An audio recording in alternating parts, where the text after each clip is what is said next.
Alright, what's up, y'all? So, I'm super early for work today, so we're gonna talk about some potential fights. I stopped and got some Chinese on my way in and was listening to some podcasts, and Bisbean's slowly working his way into my rotation. I'm not a big Bisbean fan. I don't know. It's whatever. But, anyways, he did a podcast, I guess, today or yesterday. And Colby Covington went on Submission Radio, and sounds like he said he wants to fight Sean Strickland.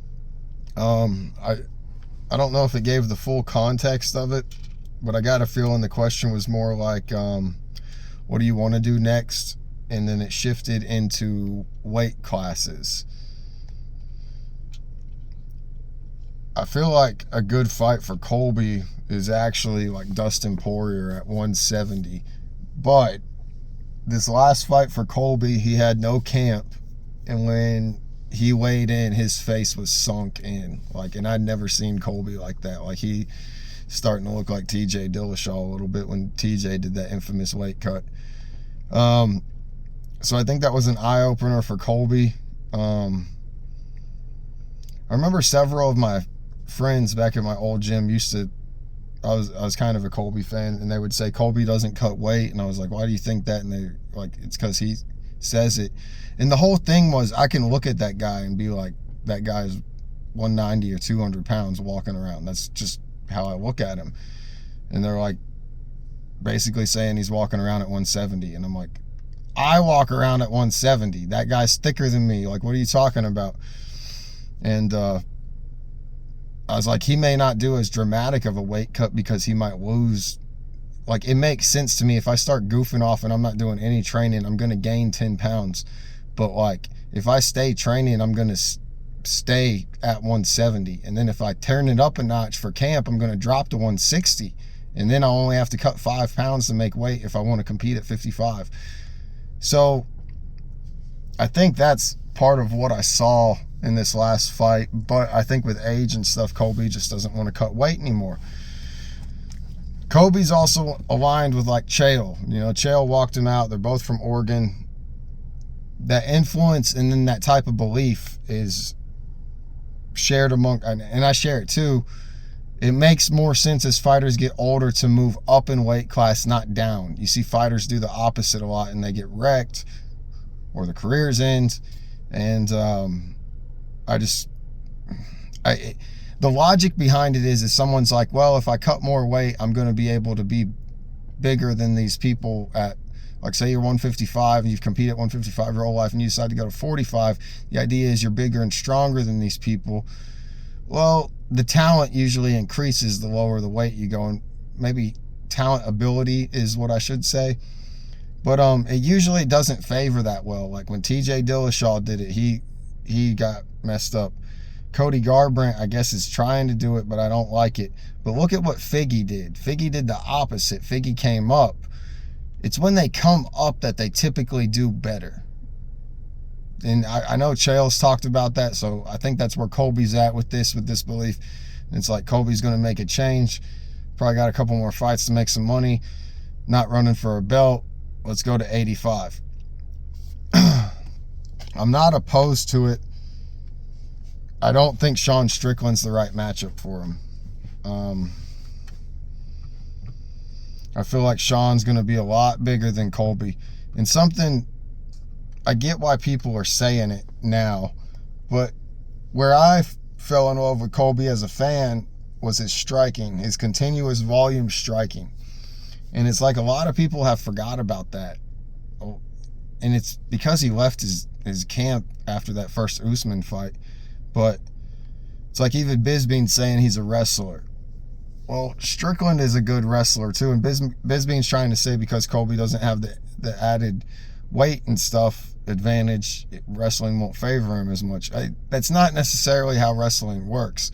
I wouldn't say, if anything, I would say the smaller guy, usually when they're both real high level wrestlers, can perform wrestling better. That's just my opinion, and that's tricky. Smaller is a broad word too, but Colby being a little bit shorter and a little shorter arms, I think would work in his advantage in wrestling against an opponent with a little bit more height and a little longer arms and reach. But Strickland's really good at wrestling. There's going to be a lot of striking, and the range of Strickland's just going to fuck Colby up. Like that really could be a very ugly fight if they fought going in favor of Strickland for multiple rounds. Like a 50-45 with a bunch of blood, worse than when Buckley, because it'd just be continuous accurate striking instead of a fluke punch where leather rips an eyelid. So I don't like that matchup. I would rather see Colby fight like Poirier at 170. If Colby actually did a camp, I think he still makes 170 pretty easily. I think he just didn't do a camp last time. There's a couple other fights I wanted to talk about. I guess this might be potential 2025 fights that people are talking about. The obvious one is Aspinall and Jon Jones. I think that happens. I don't know when. Probably 3 to 6 months. I figure John's like, I'm a champion. I'm going to take a month or two to chill to myself, and then we'll set a date, Dana. And Dana's like, okay.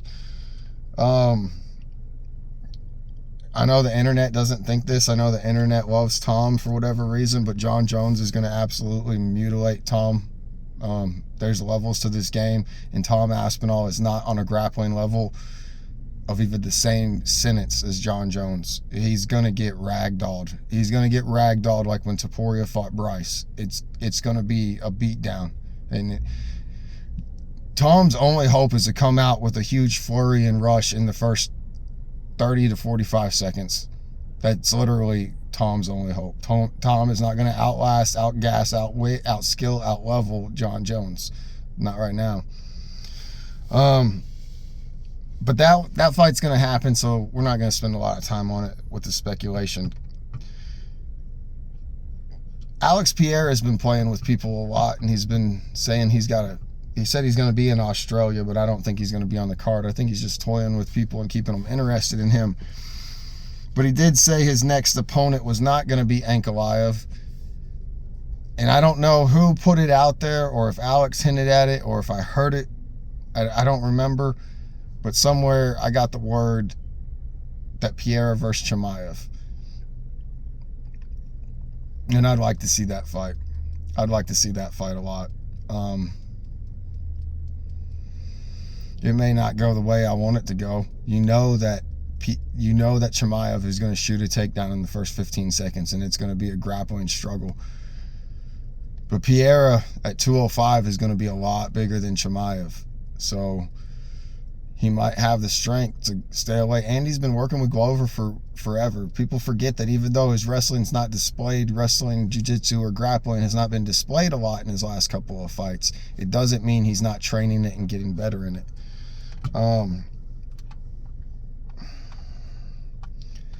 If it got past, say they fought and they did a 5-round fight. If it got past round 3, I'm definitely taking Pierre. I can see Chimaev beating Pierre in a 3-round fight, but not a 5-round fight. And that's simply because I think Pierre is going to he will figure something out and adapt when he needs to get the strikes. Like, a lot of high-level striking is just a matter of doing it. It's like we're waiting for it to present itself. And then when you're forced you have to go do it within the next 15 seconds. That's something Pierre is really, really good at from my perspective. Another fight, I guess I'm going to be the one to start the speculation. So you got Merab and Umar fighting on the 18th of January for the bantamweight title. O'Malley went out for a hip surgery, but I think he's doing all right now to where he's ready to start training again. I could be wrong. He might need a little more time. But I don't feel like now they can do this because of O'Malley's star power. They can totally just put O'Malley in with whoever wins that, if they so choose. I don't like that, though. O'Malley got 50-45, if I remembered right, by Merab. You got to put O'Malley and Sandhagen in. We've been waiting for that fight forever. Sandhagen can absolutely steamroll O'Malley if he gets back to his striking. I don't know what the fuck happened when he fought Umar. I don't know focus so much on that wrestling and jiu-jitsu countering wrestling. And they figured it out. They worked it out, and they definitely solved that, but they forgot their striking. That's crazy. I can't believe that happened. But that's a fight I want to see. I want to see O'Malley and Sandhagen for sure, and I'll be taking Sandhagen in that. I'm approaching 10 minutes, so we're going to wrap it up there, because these are potential fights that we're talking about. So we got Colby Covington and Sean Strickland. That just sort of got talked about by Colby yesterday or today. Obviously, John Jones and Tom Aspinall, that's going to happen at some point. Alex Pierre and Chimaev, I don't know how real that is, but I would love to see that. And then it hasn't been talked about, but hopefully I can get it talking about, and that's Sandhagen and O'Malley at bantamweight for #1 contendership. All right, y'all have a good one.